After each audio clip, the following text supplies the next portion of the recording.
Hello everyone, मैं हूं सपना और स्वागत है आपका मेरे चैनल साइंस बाय सपना सिंह में।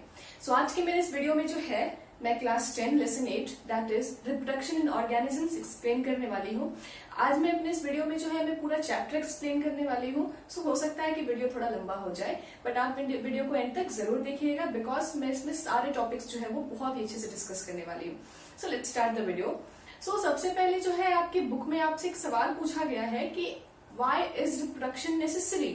ठीक है, जैसे मैंने आपको जब लाइफ प्रोसेसेस पढ़ाया था तो मैंने उसके इंट्रोडक्शन में सारे प्रोसेसेस की जो है वो एक्सप्लेनेशन दी थी कि वो क्यों जरूरी है। फॉर लाइक डाइजेशन जरूरी है फूड के लिए, रेस्पिरेशन जरूरी है ऑक्सीजन के लिए, ट्रांसपोर्टेशन जरूरी है चीजों का हर बॉडी में हर जगह पहुंचने के लिए, एक्सक्रीशन जरूरी है बॉडी के वेस्ट को रिमूव करने के लिए।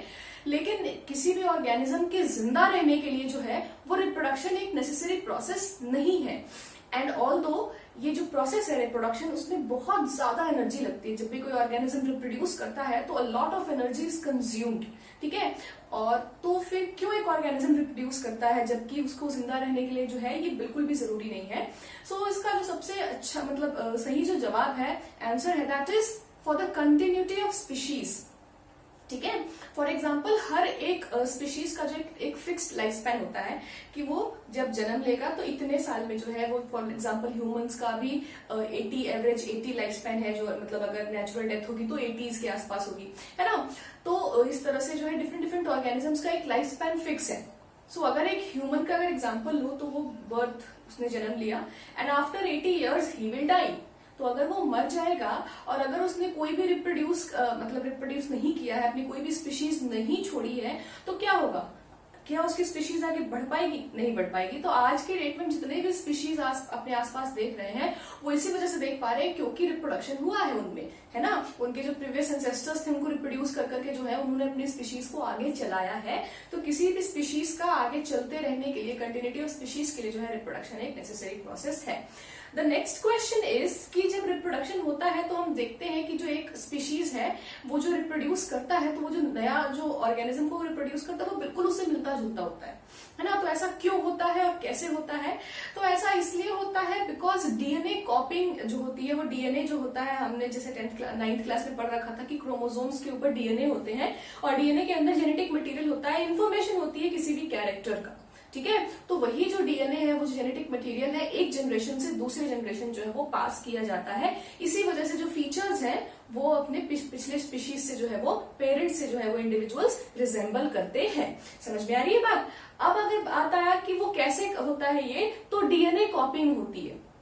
डीएनए जो है वो डिवाइड करता है, ठीक है। अगर आपने मेरा सेल वाला वीडियो देखा होगा या फिर आपने 9th क्लास में पढ़ा होगा तो आपको भी टीचर्स ने बताया होगा कि जब भी कोई सेल डिवाइड करता है तो दो प्रोसेस होते हैं, दो स्टेप्स में होते हैं। The first is karyokinesis and the second is cytokinesis. तो कैरियोकाइनेसिस, कैरियो का मतलब होता है न्यूक्लियस। तो सबसे पहले न्यूक्लियस डिवाइड करता है। न्यूक्लियस डिवाइड करने का मतलब होता है कि डीएनए कॉपिंग होता है, डीएनए डबल होता है और दो पार्ट्स में डिवाइड हो जाता है। अब सिंपली डीएनए कॉपिंग जो है वो किसी ऑर्गेनिज्म ने किया, उसको बॉडी से बाहर जो डीएनए को निकाल दिया, तो सिर्फ इससे जो है रिप्रोडक्शन नहीं हो सकती। क्यों? क्योंकि उस डीएनए को जो है सर्वाइव करने के लिए पूरा एक सेलुलर अपरेटस चाहिए। तो आफ्टर डीएनए कॉपिंग जो है वो सेल डिविजन भी होता है और वही एक जो नया सेल है वो एक नए इंडिविजुअल में ग्रो करता है, जो हम आगे पढ़ेंगे। समझ में आ रही है बात? तो सबसे पहले जो है हम रिप्रोडक्शन में ये जानेंगे कि कितने टाइप्स ऑफ रिप्रोडक्शन होते हैं। तो basically there are 2 types of reproduction. The first is sexual reproduction and the second is asexual reproduction या फिर एसेक्सुअल सेक्सुअल, ठीक है। मैं सबसे पहले जो है आपको इन दोनों के बीच का डिफरेंस दूंगी, उसके बाद हम एक एक करके जो है सेक्सुअल और एसेक्सुअल रिप्रोडक्शन को जो है वो पढ़ेंगे। आपके सिलेबस में इस बार जो है दोनों रिप्रोडक्शन को पढ़ाना है। सिलेबस में जो है इंक्लूड किया गया है sexual asexual both type of reproduction, plants and animals दोनों में। तो लेट्स स्टार्ट। अगर सेक्सुअल रिप्रोडक्शन में सबसे पहले बात की जाए तो सेक्सुअल रिप्रोडक्शन में 2 पेरेंट्स इन्वॉल्व्ड, 2 पेरेंट्स जो होते हैं, 2 पेरेंट्स का होना जरूरी है, एक मेल और एक फीमेल, और तब जाके जो एक नया ऑर्गेनिज्म प्रोड्यूस होता है सेक्सुअल रिप्रोडक्शन में। एसेक्सुअल रिप्रोडक्शन में सिंगल पेरेंट, ठीक है। एक ही पेरेंट से जो है वो नया ऑर्गेनिज्म रिप्रोड्यूस हो जाता है, आ जाता है। ठीक है, अब अगर बात की जाए, क्योंकि दो पेरेंट्स इन्वॉल्व हैं, तो दो पेरेंट्स का एक पर्टिकुलर एक सेल वो प्रोड्यूस करेंगे, दोनों पेरेंट्स अपना अपना एक सेल प्रोड्यूस करेंगे, फिर उन दोनों सेल्स का फ्यूजन होगा, वो मिलेंगे आपस में, और तब जाके एक नया जो है ऑर्गेनिज्म प्रोड्यूस होगा। इसे तो कहते हैं दो पेरेंट्स इन्वॉल्व। तो जो दो पेरेंट्स अपना अपना सेल प्रोड्यूस करेंगे, उस सेल को जो है हम गैमीट्स कहते हैं, या सेक्स सेल्स भी कहते हैं, या गैमीट्स कहते हैं। तो इस प्रोसेस में, सेक्सुअल रिप्रोडक्शन में जो है वो गैमीट फॉर्मेशन टेक्स प्लेस।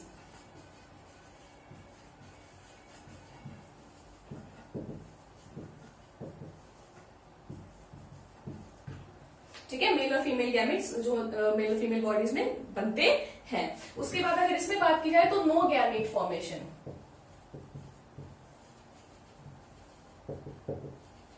क्यों? क्योंकि इसे किसी और को फ्यूज ही नहीं करना, एक ही जो है सेल से नया इंडिविजुअल्स को बनाना है, इसीलिए। अब क्योंकि मैंने अभी जस्ट बताया कि जब मेल और फीमेल गैमेट्स बनते हैं तो उनका आपस में जुड़ना जरूरी है, तभी जाके एक नया ऑर्गेनिज्म बनाएंगे। तो उसी जुड़ने के प्रोसेस को जो है हम फर्टिलाइजेशन कहते हैं। तो इसमें फर्टिलाइजेशन टेक्स प्लेस।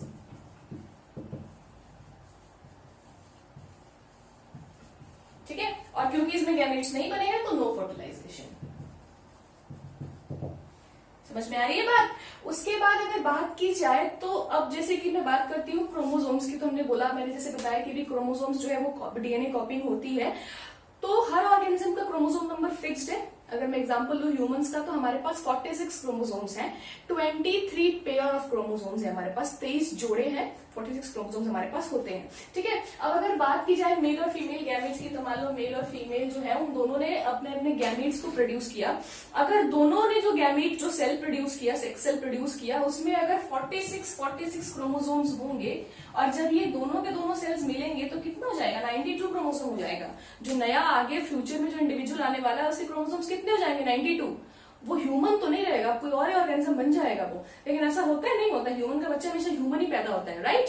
तो उसके लिए क्या होता है, यहाँ पे जब गैमेट फॉर्मेशन हो रहा होता है मेल और फीमेल गैमेट्स में, तो वहां पे वो जो प्रोसेस होती है उसको मियोसिस कहते हैं। मियोसिस प्रोसेस से जो है वो सेल डिवीजन होता है।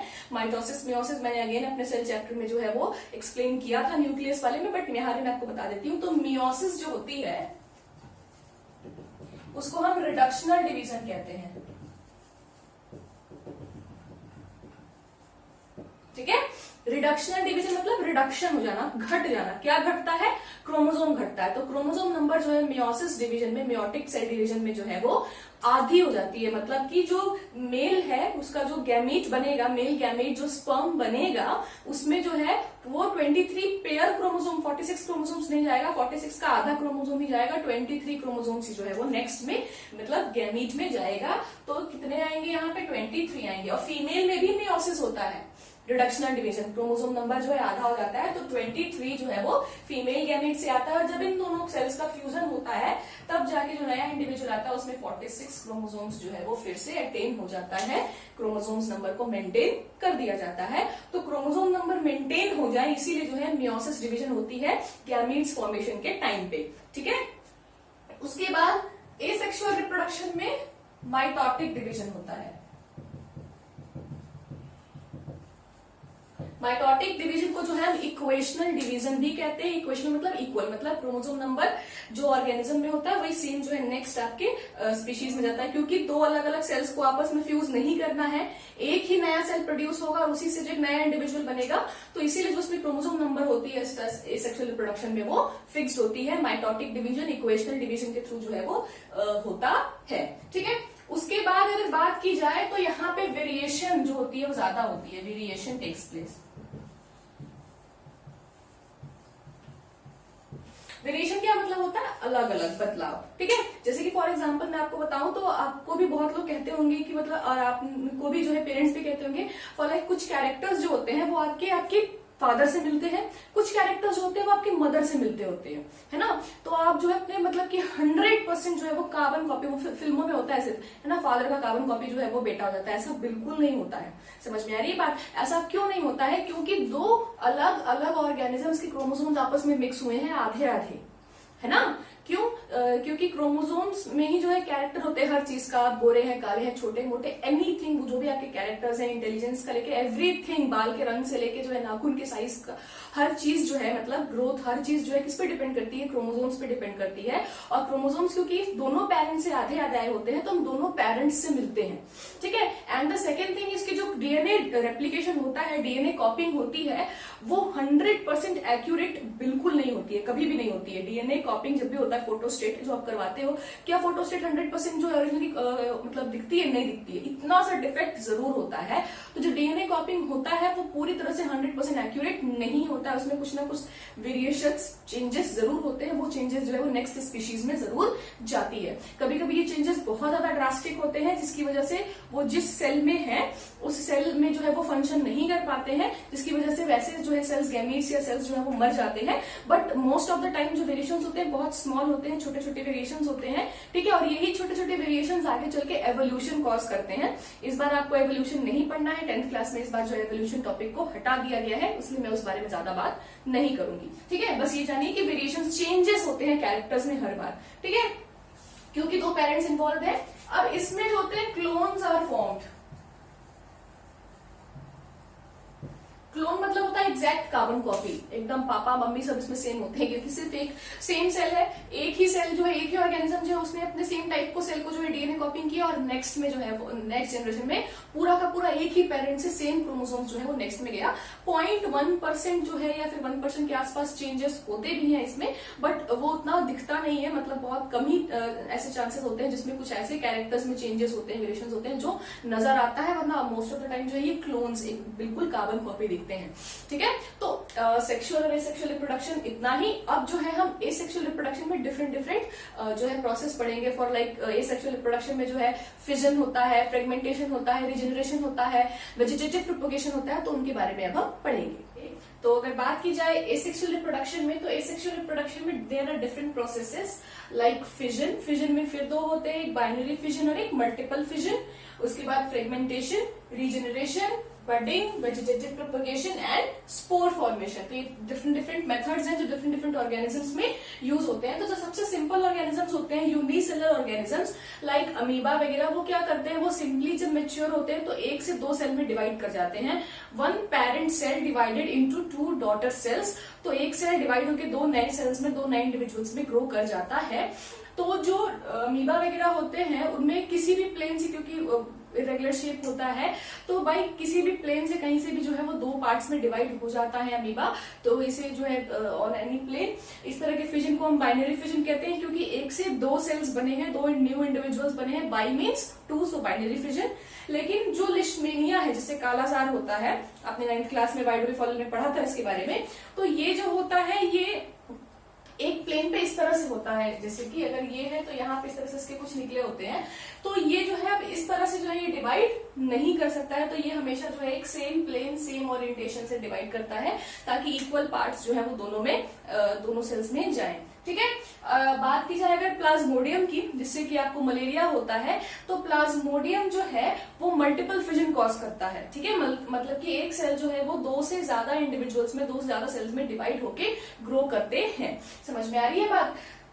ये रहा अमीबा की जो मैंने बताया है। जैसे क्या होगा, जैसे कि अमीबा है तो सबसे पहले जो है कैरियोकाइनेसिस होगा, मतलब उसका न्यूक्लियस डिवाइड करेगा, एक ही सेल के अंदर दो न्यूक्लियस बनेंगे, ठीक है। और उसके बाद जो है फिर दो अलग अलग सेल्स, साइटोकाइनेसिस होगा, सेल डिवाइड करके दो न्यू इंडिविजुअल डॉटर सेल्स में कन्वर्ट हो जाएंगे। उसके बाद अगर बात की जाए फ्रेगमेंटेशन की, तो कुछ सिंपल ऑर्गेनिजम्स होते हैं जिनका बॉडी डिजाइन बहुत सिंपल होता है, सेम टाइप ऑफ सेल से पूरी की पूरी बॉडी बनी होती है। तो ये क्या करते हैं, सिंपली छोटे छोटे पीसेस में अपने आप को ब्रेक कर लेते हैं। जब ये सेल्फ मेच्योर हो जाते हैं, थोड़े से मेच्योर हो जाते हैं, सेक्सुअली मेच्योर, तो ये अपने आप को छोटे छोटे पीसेस में ब्रेक कर लेते हैं, और हर एक जो पीस है वो एक नए इंडिविजुअल में ग्रो हो जाता है। इसका एग्जाम्पल है स्पाइरोगाइरा, ठीक है। बात की जाए रीजनरेशन की, तो रीजनरेशन भी कुछ ऐसा ही प्रोसेस है, फ्रेगमेंटेशन जैसा ही प्रोसेस है, लेकिन ये जो है कुछ डिफरेंशिएटेड ऑर्गेनिजम्स में होता है। इनके जो सेल्स हैं, फ्रेगमेंटेशन में जो ऑर्गेनिजम्स था बहुत ही सिंपल होता है, उसके जो सारे सेल्स होते हैं वो सेम टाइप ऑफ सेल होते हैं। लेकिन यहाँ पे आपको जो है टिश्यूज देखने को मिलते हैं, different types of cells, tissues वगैरह जो है डिफरेंट टिश्यूज आपको देखने को मिलते हैं। बट स्टिल ये जो है जब आप इनको पीसेस में काटते हैं तो ये नए इंडिविजुअल में ग्रो कर जाता है। इनके पास कुछ स्पेशल सेल्स होती हैं, वही स्पेशल सेल्स जो है वो एक मास ऑफ सेल बनाती हैं और फिर वो सेल्स जो है वो डिवाइड मतलब कि डिफरेंशिएट करते हैं different different type of cells में। ठीक है, तो इसका बहुत अच्छा एग्जाम्पल है प्लिनेरिया, है ना। प्लिनेरिया अगर आपको नहीं पता होगा तो मैं बता दूं, प्लिनेरिया वाज द फर्स्ट ऑर्गेनिज्म जिसके पास सिंपल आईज आई थी, सबसे पहले दुनिया जिसने देखी थी। ठीक है, आपसे पहले भी दुनिया जो है वो प्लिनेरिया ने देखी थी, ह्यूमन से पहले भी, किसी भी ऑर्गेनिज्म से पहले सबसे फर्स्ट जो आई था वो सिंपल आईज इसी में डेवलप हुआ था। देखो ये प्लिनेरिया, इसको 3 पार्ट्स में से डिवाइड किया, तो जो ऊपर वाला पार्ट है इसमें जब रीजनरेशन होगा तो उसके नीचे वाले पार्ट जो है वो डेवलप कर जाएंगे, मिडिल वाले पार्ट जो है उसमें जब रीजनरेशन होगा तो ऊपर नीचे वाले पार्ट्स डेवलप कर जाएंगे और नीचे वाले पार्ट में ऊपर के दोनों पार्ट्स डेवलप कर जाएंगे। The next is budding. तो बडिंग क्या होता है कि जैसे कि अगर हाइड्रा की बात की जाए या फिर यीस्ट की बात की जाए तो सर ये यीस्ट है, ठीक है, तो इसके आउटग्रोथ पे बाहर पे जो है कुछ सेल्स जो है डिवाइड कर करके इस तरह से मास बनाएंगे, बल्ब बनाएंगे, बड बनाएंगे छोटा सा, और जब ये बड जो है थोड़ा सा बड़ा हो जाएगा, इतना मेच्योर हो जाएगा कि अब ये इंडिविजुअल अपनी लाइफ को जी सकता है, तो ये पेरेंट बॉडी से डिटैच हो जाएगा, हट जाएगा और एक नए इंडिविजुअल में ग्रो कर जाएगा। बडिंग जो है, यीस्ट जो है इसका बहुत अच्छा एग्जाम्पल है। ठीक है, उसके बाद अगर बात की जाए वेजिटेटिव प्रोपगेशन की, तो जो आजकल हम लोग देखते हैं ना कि हम जब गुलाब का तुम्हें जब पौधा लगाना होता है तो तुम क्या करते हो, बीज ढूंढते हो? नहीं, किसी के घर गुलाब देखा, उसके जो एक स्टेम काटी, आके हमने अपने यहाँ पे लगा दिया, है ना। बनाना वगैरह का भी जो छोटे छोटे पौधे कहीं देखे, लाके हमने लगा दिया। ठीक है, तो इस तरह के प्रोसेस को growing of plants without seeds, इसी को हम कहते हैं वेजिटेटिव प्रोपगेशन। तो ये जो प्रोसेस है वो बहुत ज्यादा यूजफुल है। इसके 2-3 एडवांटेजेस हैं। सबसे पहला एडवांटेज तो ये है कि हम ऐसे क्रॉप्स ऐसे प्लांट्स को भी ग्रो कर सकते हैं जो अपनी सीड बेयरिंग कैपेसिटी खो चुके हैं ना। फॉर एग्जाम्पल रोज वगैरह, बनाना वगैरह, इनमें सीड्स नहीं होती हैं, बट स्टिल हम ऐसे प्लांट्स को जो है वो bye vegetative propagation, by different means, cutting वगैरह करके जो इनको ग्रो कर सकते हैं। दूसरा फायदा ये होता है कि ये जो है वो जो अगर आप जैसे कि आप मान लो कि मैंगो या किसी भी और जैसे कि गुआवा या किसी का आपने जो है वो बाय वेजिटेटिव प्रोपगेशन उसे ग्रो किया, तो आजकल जो आते हैं जो अच्छे वाले प्लांट्स वगैरह जो आप लोग लेकर आते हो पौधा ब्लॉक वगैरह से लाके जो हम लगाते हैं खरीद के, वो क्या होते हैं, वो वेजिटेटिव प्रोपगेशन से ग्रो किए जाते हैं। क्यों? इनमें जो फ्लावरिंग और फ्रूटिंग है वो जल्दी होता है एज कम्पेयर टू सीड वाले प्लांट्स। एक बीज आप डालोगे आम का, उससे जो पौधा निकलेगा, और एक आप जो वेजिटेटिव प्रोपगेशन की हेल्प से जो आम का पौधा बना के जो होगा उसमें जल्दी फल आएगा एज कम्पेयर टू सीड वाला फल। उसके बाद ये जो होते हैं ये जेनेटिकली आइडेंटिकल होते हैं, क्योंकि इनमें सीड्स वो डिफरेंट वेरिएशंस वगैरह इन्वॉल्व नहीं होती है, 2 अलग अलग पेरेंट्स इन्वॉल्व नहीं होते हैं, तो ये जो होते हैं काफी आइडेंटिकल होते हैं। तो फॉर एग्जाम्पल मान लीजिए कि आपके गार्डन में जो है बहुत ही अच्छा आम का पेड़ है या फिर कोई बहुत अच्छा अमरूद का पेड़ है, टेस्टी वाला अमरूद का पेड़ है, और आप चाहते हैं कि सेम अमरूद का पेड़ जो है मुझे एक और लगाना है, तो जो है this vegetative propagation is the very best option. Same आपको उसी तरह का जो है वो पौधा मिल जाएगा। ठीक है, उसके बाद अगर बात की जाए स्पोर फॉर्मेशन की, तो स्पोर फॉर्मेशन में क्या होता है, जैसे कि राइजोफोरा होता है ब्रेड पे जो आपके जो रेशे वगैरह उगाते हैं, देखो इस तरह से ना उनके वो जो स्टॉक में इस तरह से एक ब्लॉब स्ट्रक्चर जो है वो डेवलप होता है, ब्लॉब, और इसको हम स्पोरेंजिया कहते हैं। और इसी के अंदर जो है वो सेल्स प्रेजेंट होते हैं, स्पोर्स प्रेजेंट होते हैं एट फेवरेबल कंडीशंस, जब अच्छे कंडीशंस होते हैं, इनके फेवर में होते हैं कंडीशंस, टेम्परेचर, ह्यूमिडिटी, सब कुछ जो होता है एनवायरमेंट, तो ये क्या करते हैं, ये जो स्पोर है, ये जो ब्लॉब है, ये बर्स्ट कर जाता है, फूट जाता है ऐसे, और इसमें से सारे स्पोर्स जो है वो बाहर छितरा जाते हैं, हवा वगैरह डिफरेंट बाय मीन्स जो है वो डिफरेंट जगह जाके फिर एक फेवरेबल कंडीशंस में सर्टेन ऑप्टिमम टेम्परेचर वगैरह पे, ह्यूमिडिटी पे वो ग्रो करके नए इंडिविजुअल्स में ग्रो हो जाते हैं। समझ में आ रही है बात? सो एसेक्सुअल रिप्रोडक्शन में इतना ही। अब हम पढ़ेंगे sexual reproduction in flowering plants. So flowering plants में जो है सबसे पहले फ्लावर होना चाहिए, ठीक है। तो flower is the reproductive part of any plant, ठीक है। तो जो रिप्रोडक्टिव पार्ट होता है, मतलब मेल और फीमेल गैमेट्स जो फॉर्मेशन होता है, उनका जो फ्यूजन होता है, फर्टिलाइजेशन वगैरह सब जो है वो फ्लावर में ही होता है। तो जब तक किसी प्लांट में फ्लावरिंग नहीं होगी, मैं एंजियोस्पर्म्स की बात कर रही हूँ, अगर फ्लावरिंग नहीं होगी तो जो है वो नया इंडिविजुअल जो है वो ग्रो नहीं होगा, सीड फॉर्मेशन नहीं होगा, सीड से ही जो एक नया प्लांट ग्रो होता है, ठीक है। तो शुरू करते हैं। सबसे पहले अगर हम पिस्टल की बात की जाए, पिस्टल जिसे हम कार्पल भी कहते हैं, which is the female part, तो ये वाला अगर आपको दिख रहा होगा तो this is your female part, ठीक है। तो ये ऊपर एक स्टिग्मा होता है। Stigma is the landing platform for pollen grains, male gametes जो लैंड करते हैं आके वो स्टिग्मा के ऊपर करते हैं।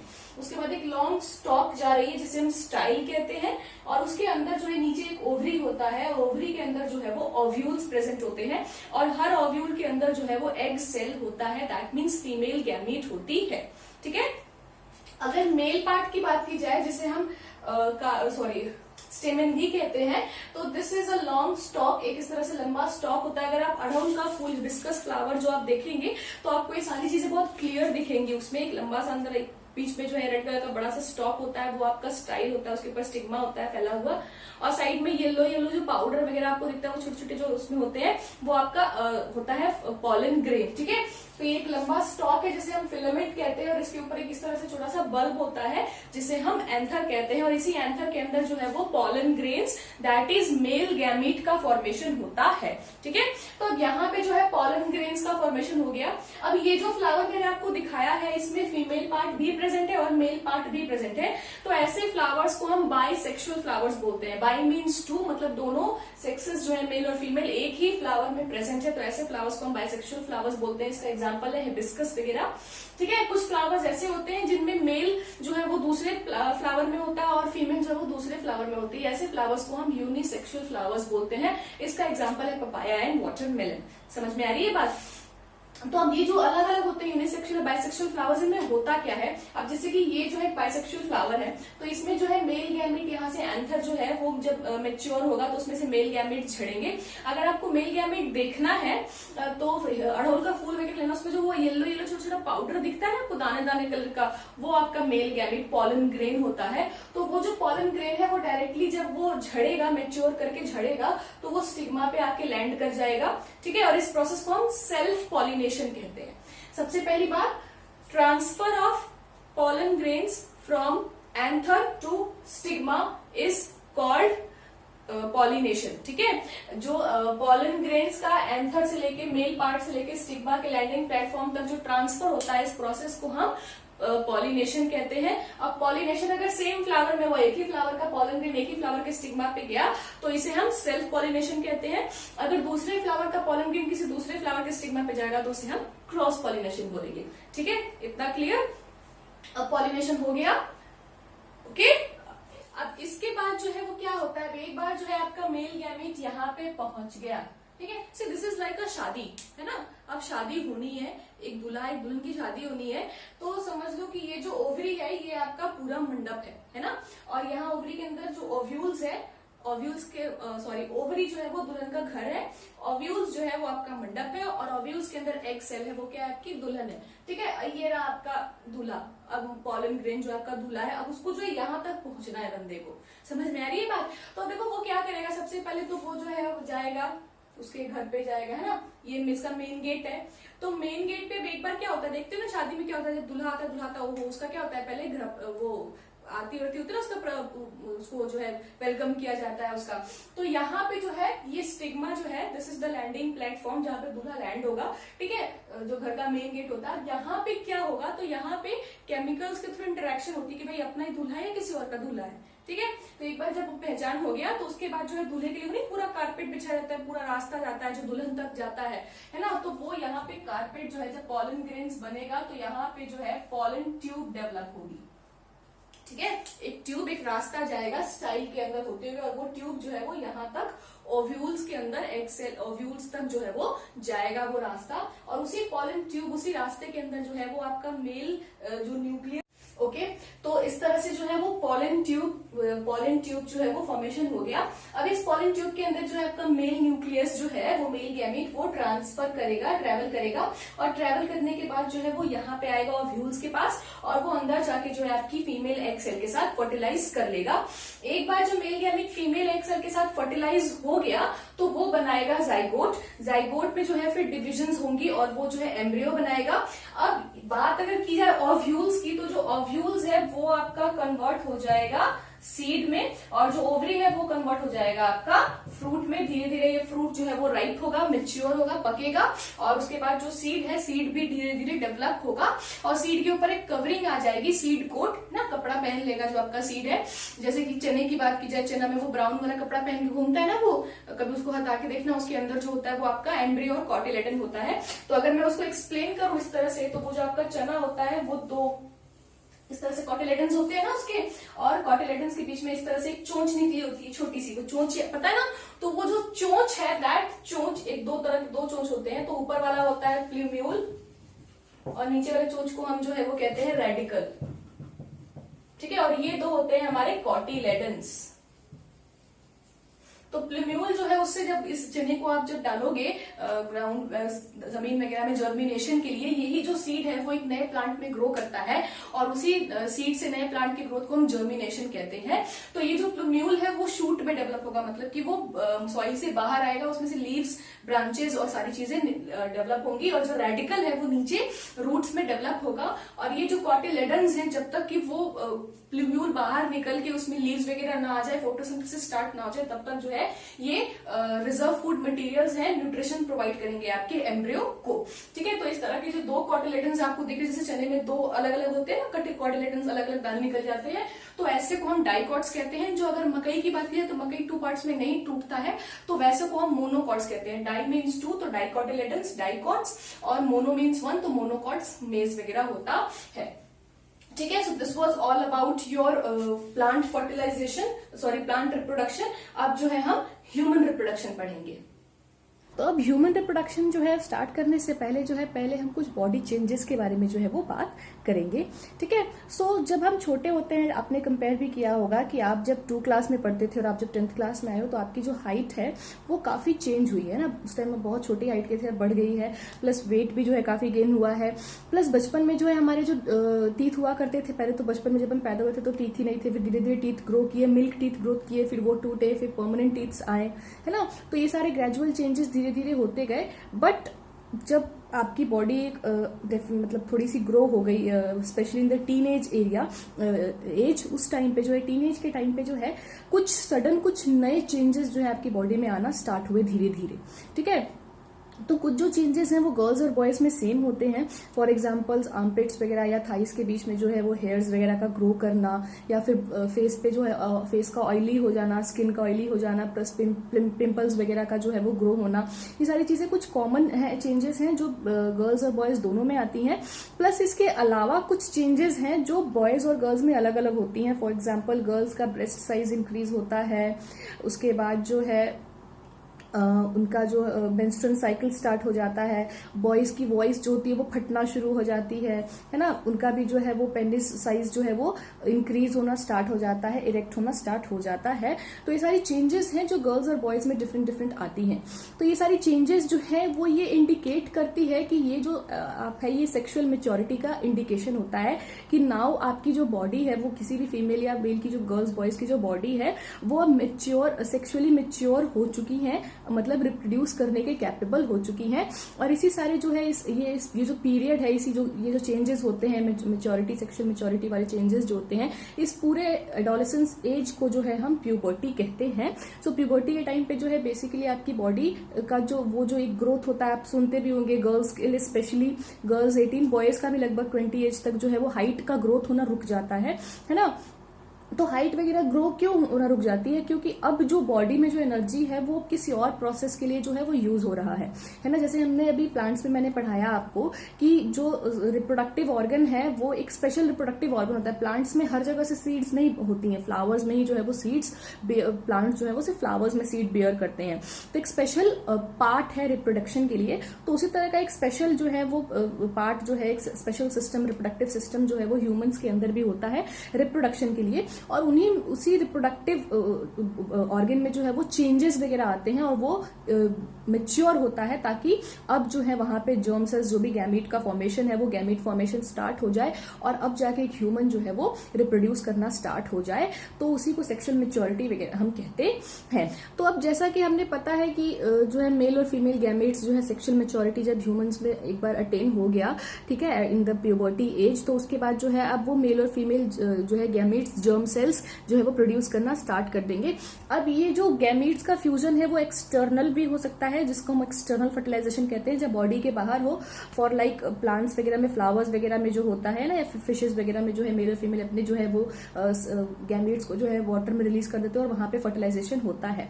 ठीक है, तो उसके लिए जो है बॉडी से बाहर फीमेल और मेल गैमेट्स को रिलीज किया जाता है।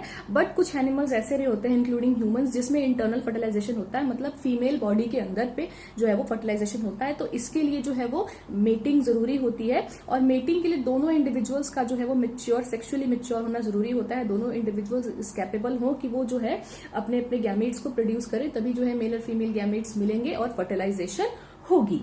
ठीक है, तो अब ये जो transfer of male gametes to female gamete है ह्यूमंस में, वो किस तरह से होता है ये हम बोर्ड पे देखेंगे। Okay, so the next is male reproductive part and the female reproductive part. तो मैं आपको एक्सप्लेन करती हूँ। So this is testis. Testis जो होता है वो बॉडी के बाहर रहता है, ठीक है, स्क्रॉटम में रहता है, बाहर रहता है। अब ये बॉडी के बाहर थोड़ा सा क्यों रहता है? बिकॉज टेस्टिस के अंदर जो है वो male gametes, that is sperm का फॉर्मेशन होता है। स्पर्म फॉर्मेशन को जो है थोड़ा सा लो टेम्परेचर चाहिए होता है एज बॉडी टेम्परेचर। जो 37 डिग्री सेल्सियस बॉडी टेम्परेचर होता है, उससे 1-2 डिग्री सेल्सियस कम टेम्परेचर पे जो है स्पर्म फॉर्मेशन होता है, इसीलिए वो बॉडी के बाहर होता है। अब यहाँ पे जो है बॉडी, यहाँ पे जो है स्पर्म भी फॉर्मेशन होता है, स्पर्म का फॉर्मेशन प्लस साथ में एक हार्मोन भी रिलीज होता है टेस्टोस्टेरोन, जो स्पर्म के फॉर्मेशन में प्लस जो भी मेल्स में जो भी हमने अभी चेंजेस पढ़े एडोलेसेंस टाइम में, जो भी सेक्सुअल मैच्योरिटी के चेंजेस होते हैं वो उसी हार्मोन की वजह से आता है। उसके बाद एक बार टेस्टिस जो है, टेस्टिस के अंदर जो है male gametes that is sperm का फॉर्मेशन हो गया, वो वास डिफरेंस के थ्रू होते हुए जो है वो यहाँ से यूरेटस के अंदर जो है वो, यूरेथ्रा के अंदर जो है वो आएगा। अब अगेन ये यूरेथ्रा है, वहां से यूरिन का भी जो है पैसेज यूरेथ्रा से ही होता है, प्लस मेल गैमेट्स का भी पैसेज जो है वो यूरेथ्रा से होता है। कॉमन पैसेज है दोनों के लिए, स्पर्म्स और यूरिन के लिए। अब यहाँ पे कुछ सेमिनल वेसिकल्स और प्रोस्टेट ग्लैंड्स प्रेजेंट होते हैं। ये क्या करते हैं? तो ये स्पर्म के जो है, स्पर्म में कुछ सिक्रीशंस डालते हैं, जिसकी वजह से स्पर्म जो है वो फ्लूइड हो जाता है और वाटर वगैरह उसमें प्रेजेंट होता है। और भी कुछ न्यूट्रिशंस भी प्रेजेंट होते हैं जो स्पर्म के लिए होता है कि स्पर्म को से न्यूट्रिशंस मिलते हैं, प्लस लुब्रिकेशन प्रोवाइड करता है वो। दैट मीन्स वो स्पर्म्स जो है वो इजी फ्लो करे, वो उसमें हेल्प करता है। प्रोस्टेट ग्लैंड और सेमिनल वेसिकल्स के जो भी सिक्रेशंस होते हैं, और उसके बाद यहाँ से पेनिस के थ्रू होते हुए जो स्पर्म बॉडी के बाहर रिलीज हो जाता है। ठीक है, तो अब इस बात का आपको ध्यान रखना है कि स्पर्म का जो स्ट्रक्चर है वो इस तरह से होता है। एक बीच में जो है आपका न्यूक्लियस होता है और इस तरह से जो एक टेल होती है। तो बेसिकली जो मेल गैमेट है उसका सिर्फ न्यूक्लियस ही काम का होता है, क्योंकि न्यूक्लियस के अंदर वो क्रोमोसोम्स होते हैं जो फीमेल गैमेट के सेल के अंदर न्यूक्लियस जाके जुड़ेंगे तो क्रोमोसोम नंबर पूरे हो जाएंगे। जो सेल होता है, साइटोप्लाज्म होता है, वो फीमेल गैमेट का ही होता है। मेल का सिर्फ न्यूक्लियस चाहिए, और उसके साथ जो है मेल के पास यहाँ पे कुछ माइटोकॉन्ड्रिया प्रेजेंट होते हैं जो उसे एनर्जी प्रोवाइड करते हैं जब तक वो फीमेल गैमेट के पास पहुंचने का, और एक टेल होती है जो उसे मूव करने में हेल्प करती है फीमेल गैमेट तक। ठीक है, अब अगर बात की जाए फीमेल रिप्रोडक्टिव पार्ट की, तो ये रहा फीमेल रिप्रोडक्टिव पार्ट। तो बेसिकली क्या होता है, फीमेल्स में जो है जितने भी एग्स होते हैं, एग्स जो होते हैं वो बर्थ के पहले जब वो मदर्स वॉर्म में एक फीमेल होती है, तो जब वो ग्रो कर रही होती है उसी टाइम पे जितने भी एग्स का फॉर्मेशन होना होता है वो हो जाते हैं, और वो आधे मेच्योर होके वहीं पे रुक जाते हैं। और उसके बाद जब एडोलेसेंस होता है, after menstrual cycle starts, after puberty, जो है वो हर मंथ हर ओवरी से, जैसे इस मंथ इस ओवरी से एक एग रिलीज होगा, नेक्स्ट मंथ इस ओवरी से एक एग रिलीज होगा, इस तरह से ऑल्टरनेट जो है वो कुछ एग्स मेच्योर करके, जो आधे मेच्योर होकर रुक चुके थे बर्थ के पहले ही, वो मेच्योर करने के बाद जो है वो आते हैं। ठीक है, तो अब यहाँ से जो है ओवरी से मान लीजिए आपका जो है एक ओवा रिलीज हुआ, ओवा एग सेल फीमेल गैमेट जिसे हम कहते हैं, वो रिलीज हुआ और वो ट्रेवल करके फेलोपियन ट्यूब, ये आपका फेलोपियन ट्यूब है, ओविडक्ट है, यहाँ तक जो है वो आता है। समझ में आ रही है बात? This is your vagina and this is your cervix. यहाँ से जो है वो स्पर्म आपका मेल गैमेट जो है वो ट्रेवल करके ये पूरा आपका यूट्रस, ये यूट्रस है आपका, यूट्रस से जो है वो क्रॉस करके यहाँ पे जाता है और फीमेल गैमेट के साथ फ्यूज करता है। ठीक है, अब वो जो स्पर्म्स जो ट्रेवल करते हैं दे आर इन मिलियंस। ठीक है, 2-3 मिलियंस ऑफ स्पर्म जो एक साथ ट्रेवल करते हैं, और इसीलिए कहा जाता है every individual is a winner in itself. ठीक है, हर एक बंदा विनर है। क्यों? क्योंकि स्पर्म्स की उतने लाख मिलियंस, इतने लाख जो है स्पर्म्स, उसकी रेस में एक स्पर्म जीता है, तब जाके उसने जो है ओवा को, एक सेल को, फीमेल गैमेट को फर्टिलाइज किया है, और तब जाके वो एक इंडिविजुअल बना है। ठीक है, सो बचपन से जीतने की आदत होती है सबको। तो एक बार मेल गैमेट यहाँ पे पहुंचा और फर्टिलाइजेशन हो गया, तो फर्टिलाइजेशन हो गया, मेल फीमेल गैमेट्स हो गए, क्रोमोसोम नंबर पूरा हो गया, सेल अब कंप्लीट हो गया, तो अब वो हो गया आपका जाइगोट। अब वो जाइगोट जो है वो ट्रेवल करके यहाँ आएगा, ठीक है। अब देखो क्या होता है कि फीमेल की जो बॉडी होती है, ये जो रिप्रोडक्टिव पार्ट होता है, ये एवरी मंथ अपने आप को प्रिपेयर करता है, ठीक है। एवरी मंथ एक एग जब रिलीज होता है, यहाँ से एग सेल एक रिलीज होता है, ओवा रिलीज होता है, तो जो है वो अपने आप को इसलिए प्रिपेयर करता है कि कोई मेल गैमेट आएगा, फर्टिलाइज करेगा। इसीलिए जो है वो पूरे जो यूट्रस के अंदर की वॉल्स होती है, एंडोमेट्रियम वॉल्स, ये पूरी ब्लड वेसल से रिच हो जाती है, ब्लड वगैरह भर जाता है इसमें पूरा न्यूट्रिशंस वगैरह से, ताकि जब वो जो जाइगोट है वो डिवाइड करके एम्ब्रियो बन के यहाँ पे आएगा और यहाँ से जो है यूट्रस में इस तरह से इम्प्लांट हो जाएगा, जुड़ जाएगा।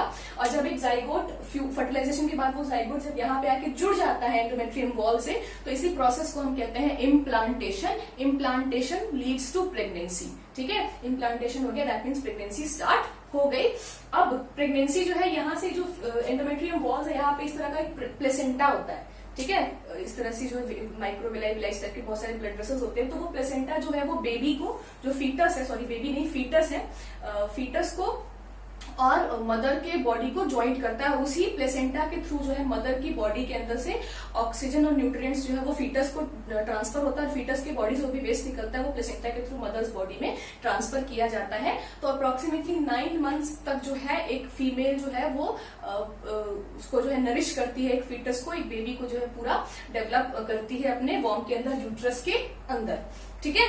और उसके बाद आफ्टर दैट जैसे ही रिथमिक कॉन्ट्रैक्शन रिलैक्सेशन होता है, आफ्टर 9 मंथ्स जब वो फीटस मैच्योर हो जाता है, वो एक सिग्नल देता है, मदर बॉडी से भी सिग्नल आता है, और वो फीटस जब बॉडी से बाहर रिलीज हो जाता है, तो इस 9 मंथ्स में जो है फीमेल बॉडी जो है वो अपने ब्रेस्ट को भी वो डेवलप करते हैं, उसमें भी मिल्क हो जाता है, ताकि आफ्टर डिलीवरी वो बेबी को जो है वो अपना मिल्क जो है वो फीड करके उसको आगे उसका पालन पोषण कर पाए, ठीक है। द नेक्स्ट क्वेश्चन इज, आपकी बुक में भी पूछा है और मैं भी यहाँ पे आपको बताना चाहती हूँ कि what happens if the egg is not fertilized, ठीक है। हर महीने तो हर एक फीमेल फर्टिलाइज करती नहीं है, राइट। जो 13-14 इयर्स की एज से ही जो है वो एग प्रोड्यूस होना स्टार्ट हो जाता है, बट हर मंथ जो है वो फर्टिलाइजेशन होती नहीं है।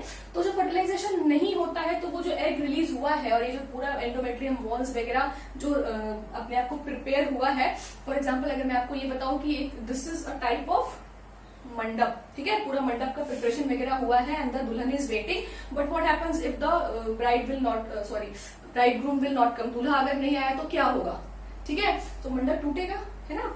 तो क्या होता है, if the egg is not fertilized, every month egg fertilize नहीं होता है, तो ये पूरी की पूरी एंडोमेट्रियम वॉल्स वगैरह जो है वो डीजनरेट कर जाती है in the form of blood and mucus, और वो बॉडी के बाहर वेजाइना के थ्रू सर्विक्स से होते हुए बॉडी के बाहर रिलीज कर दिया जाता है। इसी को हम मेंस्ट्रुअल फ्लो कहते हैं, जो 2 to 3 डेज चलता है। सो मेंस्ट्रुअल फ्लो जो है वो एक नई साइकिल का स्टार्ट होता है, ये इंडिकेट करता है कि फीमेल में अब एक नया साइकिल स्टार्ट हो गया है। एंड फर्स्ट जो मेंस्ट्रुअल फ्लो का फर्स्ट डे होता है, उस दिन से जो एक नया साइकिल का स्टार्ट होता है, आफ्टर 14th डे मतलब 14वें दिन पे जो है फिर से नेक्स्ट इस ओवरी से एक ओवा रिलीज होगा। 14 डेज अगले, फिर 14 डेज जो है वो अपने आप को प्रिपेयर करता है, लगभग एक मेंस्ट्रुअल साइकिल जो 28 डेज की होती है। सो फिर 14 डेज में अपने को प्रिपेयर वगैरह करेगा कि एक स्पर्म आए उसे फ्यूज करे, अगर नहीं आएगा तो फिर अगले मंथ फिर से जो है वो वॉल्स डीजनरेट कर जाएंगी, ठीक है। So this was all about your human reproduction. अब हम बात करेंगे रिप्रोडक्टिव हेल्थ की। तो अब हम बात करेंगे रिप्रोडक्टिव हेल्थ की। तो रिप्रोडक्टिव हेल्थ में जो है एज अ टीचर मेरे लिए ये टॉपिक को जो है थोड़ा सा डीपली डिस्कस करना इट्स वेरी इंपॉर्टेंट, बिकॉज होता क्या है कि specially in the teenagers age, जब बहुत सारे डिफरेंट इमोशंस हमारे ये जब मेच्योरिटी आती है तो इमोशंस हमारे अंदर डेवलप हो जाते हैं, है ना। तो हम जो है इनके बारे में जानना चाहते हैं, समटाइम्स हम अपने फ्रेंड्स वगैरह से सजेशंस लेते हैं या डिफरेंट वेज, तो बहुत बार सजेशंस जो होते हैं वो गलत भी हो जाते हैं। So as a teacher I think कि मुझे आपको जो है बहुत सारी चीजें क्लियर करना जरूरी है, plus this is the reason कि इस चैप्टर को जो है आपकी बुक में इंक्लूड भी किया गया है, ठीक है। सो सबसे पहले तो बात करेंगे कि जब आप एक जो है सेक्सुअली मैच्योर हो गए, बट दिस डजंट मीन्स कि जो है आप चिल्ड्रंस बेयर करने के कैपेबल हो गए ना। 13-14 एज में जो है 12 to 14 एज में जो है एक फीमेल, एक गर्ल जो है मैच्योर हो जाती है सेक्सुअली, ठीक है। बॉयज जो है वो 14-16 की एज में मैच्योर हो जाते हैं, बट क्या दैट वो एक टाइम है पेरेंट्स बनने का, फादर और मदर बनने का? नो, बिकॉज अभी भी आपकी बॉडी में बहुत सारी ग्रोथ चल रही है, ठीक है, आप मेंटली प्रिपेयर नहीं हो, और प्लस रिप्रोडक्शन जो है, बियरिंग अ बेबी जो है, बहुत ज्यादा एनर्जी लगता है। तो 12-13 ईयर्स जो है गर्ल्स की तो बिल्कुल एज नहीं है रिप्रोड्यूस करने की, है ना। पुराने जमाने में शादियां वगैरह करवा दी जाती थी। दिस इज द रीजन कि अब जो है चाइल्ड मैरिज पे जो है बैन लगाया गया है, इलीगल माना गया है, बिकॉज गर्ल्स की बॉडी उस टाइम जो है बहुत ज्यादा वीक होती है, इतनी कैपेबल नहीं होती है कि वो इस तरह के स्ट्रॉन्ग रिस्पॉन्सिबिलिटीज जो है वो ले पाए, है ना। बहुत सारे प्रेशर्स होते हैं, फ्रेंड्स वगैरह कभी कभी जो है आपको डिफरेंट सजेशंस, गलत सजेशंस दे देते हैं, या फिर कम उम्र में बहुत सारे घरों में शादी हो जाती है, शादी के बाद जो है they force you to bear a child. तो ये सारी चीजें होती हैं। प्लस गवर्नमेंट जो है आपको अलग से कहती है कि जो है वो मतलब कि पॉपुलेशन जो है इंक्रीज नहीं कीजिए। एग्जैक्टली सही बात है, कितनी ज्यादा पॉपुलेशन हो चुकी है इंडिया की। ऐसे में अगर 2 से ज्यादा बच्चे अगर कोई रखेगा तो it would be very difficult, है ना। उसके लिए भी तो उसे इतनी महंगाई में उसका पालन पोषण करना बहुत मुश्किल हो जाएगा, है ना। और प्लस पॉपुलेशन ग्रोथ भी जो है रिसोर्सेज के लिए जो है वो कम्पीट करेंगे आपस में। इसके अलावा अगर बात की जाए तो बहुत सारे जो है वो रिप्रोडक्टिव रिलेटेड जो है मतलब कि जो सेक्स रिलेटेड जो है वो डिजीजेस भी होती हैं। फॉर एग्जाम्पल हमने 9th क्लास में भी पढ़ा था एड्स के बारे में, या कुछ बैक्टीरियल इन्फेक्शंस होती हैं जो मल्टीपल पार्टनर्स वगैरह के साथ जो है इंटीमेट होने से जो है वो फैलती है ना। गॉनोरोआ, साइफिलिस, इस तरह की जो है डेंजरस डिजीजेस हैं जो फैलती हैं। तो ऐसे में जो है हमें क्या करना चाहिए, ठीक है। First of all multiple partners के साथ इंटीमेट होना जो है this is a very bad thing, मतलब गलत है, ये तो करना नहीं चाहिए। इन केस अगर आप, या फिर जो है मान लीजिए after marriage also if you don't want a child या जो भी है, तो उसके लिए जो है डिफरेंट बैरियर मेथड्स जो है वो अवेलेबल है ना। The simplest method is the use of condoms, जिससे जो है वो एसटीडीज, सेक्सुअली ट्रांसमिटेड डिजीजेस भी जो है वो फैलती नहीं है। प्लस साथ में जो है वो रिप्रोडक्शन भी नहीं होता है, वो जो है मेल और फीमेल गैमेट के फ्यूजन को जो है वो मतलब दोनों को मिलने से रोकती है, जिसकी वजह से जो है फर्टिलाइजेशन नहीं होता है, सो प्रेगनेंसी नहीं होती है। सो अपार्ट फ्रॉम कॉन्डम्स और भी बहुत सारे कॉन्ट्रासेप्टिव मेथड्स हैं जिनका यूज करके जो है हम प्रेगनेंसी को रोक सकते हैं। Because every sexual contact has the capacity कि वो जो है वो प्रेगनेंसी लीड कर सकता है, बट जरूरी नहीं है कि हर टाइम एक फीमेल जो है वो प्रिपेयर होती है अपने आप को प्रेगनेंसी के लिए, ठीक है। सो ऐसे में जो है बहुत सारे कॉन्ट्रासेप्टिव मेथड्स और भी है apart from condoms, for like आजकल जो है हार्मोनल चेंज वगैरह करके भी जो है आप इस तरह का जो है वो मतलब प्रेगनेंसी को रोक सकते हैं। उसके लिए जो है वो पिल्स वगैरह अवेलेबल है मार्केट में, ठीक है। बहुत सारे सहेली and all that different pills available हैं जिनको यूज करके जो है आप बॉडी में हार्मोन्स के लेवल को बढ़ा घटा सकते हैं, जिसकी वजह से प्रेगनेंसी नहीं होती है। इसके अलावा जो है एक कॉपर टी वगैरह भी अवेलेबल है। कॉपर टी एक टी शेप का कॉपर का वो होता है, मतलब डिवाइस होता है, उसे जो है वो फीमेल के वेजाइना में इंसर्ट किया जाता है, तो वो जो है वो धीरे धीरे कॉपर आयंस रिलीज करता है वेजाइना में, जिसकी वजह से जो है वो स्पर्म्स जो है वो मर जाते हैं या फिर फीमेल तक नहीं पहुंच पाते हैं, जिसकी वजह से प्रेगनेंसी नहीं होती है। इसके अलावा कुछ सर्जिकल मेथड्स वगैरह भी होते हैं, है ना। वासेक्टोमी एंड ट्यूबेक्टोमी, मेल्स में वास डिफरेंस को जो है वो काट के जो है वो बांध दिया जाता है, जिसकी वजह से जो है वो ट्रांसफर जो है वो स्पर्म्स का टेस्टिस से स्पर्म्स का ट्रांसफर जो है वो होता ही नहीं है। तो जब स्पर्म का ट्रांसफर मेल बॉडी के बाहर नहीं होगा तो वो जाएगा ही नहीं फीमेल बॉडी तक। या फिर जो है ट्यूबेक्टोमी होता है, फेलोपियन ट्यूब को जो है काट के जो है वो छोटा सा स्टिच लगा दिया जाता है, जिसकी वजह से एग जो है फीमेल एग जो है वो मेल गैमेट से कभी भी मिल नहीं पाती, जिसकी वजह से। लेकिन ये जो सर्जिकल मेथड्स हैं ये परमानेंट मेथड्स हैं, ये उनके लिए होते हैं जो कपल्स ऑलरेडी 1 या 2 बच्चे उनके हो चुके हैं और उन्हें और कोई बच्चा नहीं चाहिए, तो वो इस तरह के सर्जिकल मेथड्स को जो है अडॉप्ट कर सकते हैं, ताकि परमानेंटली जो है वो प्रेगनेंसी के डर से उन्हें छुटकारा मिल जाए, ठीक है। बाकी सारे मेथड्स हैं वो मतलब वो कभी कभी एक बाई चांस अगर आपको चाहिए कि इस मंथ या नेक्स्ट मंथ या जो भी मंथ है आपको प्रेगनेंसी नहीं चाहिए, तो उस तरह की टाइम्स के लिए होते हैं, ठीक है।